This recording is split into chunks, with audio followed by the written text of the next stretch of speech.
Hey there, I'm Mark from Spectrum Pulse, and today we're finally going to be talking about From Armand Hammer, We Buy Diabetic Test Strips. You know, after Billy Woods made probably his most accessible album with Maps earlier this year, I should have just predicted that in getting back with ELUCID for an Armand Hammer album, that it would be dense and difficult as all hell. And yeah, that's one of the big reasons why this review is so late. I struggled a lot to fully unpack this album. That is, before I began to realize that evading tangible analysis, it's part of the point. That so much of this album is caught up in miscommunications and systems you will not see, much less understand, be they human relationships or the encroaching socio-political dystopia. And what makes the experience even more uneasy and claustrophobic is the feeling that both the rappers here are not immune, not just the struggle to keep one's head above the water and clinging to what they somewhat know while observing those who might be the worst thrive in this murk of a brutal world, but also the sexual encounters where their lack of more control or certainty feels all the more fraught.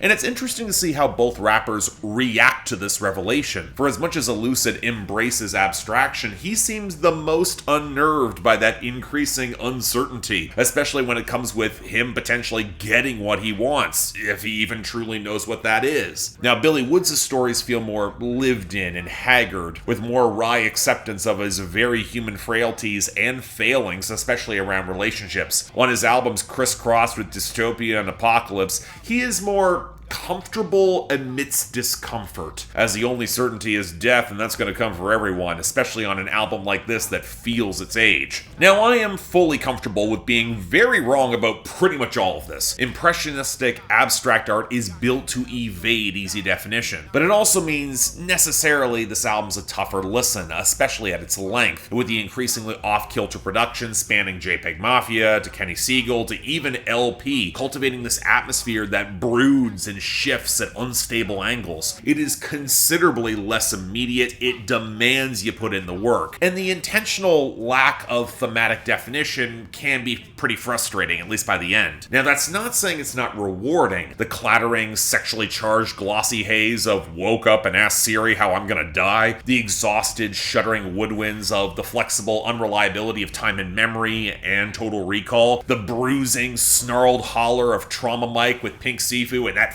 filthy guitar, the warbling, bouncy weirdness of The Gods Must Be Crazy, the careening free jazz rap of Y'all Can't Stand Right Here, the crushing rumble of Empire Boulevard where Curly Castro just goes off, then that gets even more distorted and suffocating on Supermooned, and also basically every verse from Junglepussy. She steals the scene whenever she comes on. But at the same time, while I am pretty impressed with this album, I'll still call it great. I will struggle to put it among my favorites from Armand Hammer, like Rome or Haram, or indeed any of my favorite Billy Woods albums. This is absolutely worth the deep dive. It's probably one of the most challenging rap albums you're going to hear this year. Just be prepared for your possible lack of satisfaction, because that might be the point. So yeah, thanks a lot for watching. If you want to like and subscribe, or maybe drop comments or share this around, I'd be very grateful. Anyone who has more interpretations on this project, please drop them in the comments. Be prepared for all of them to be wrong in some form, but hey, I tried with this one. It was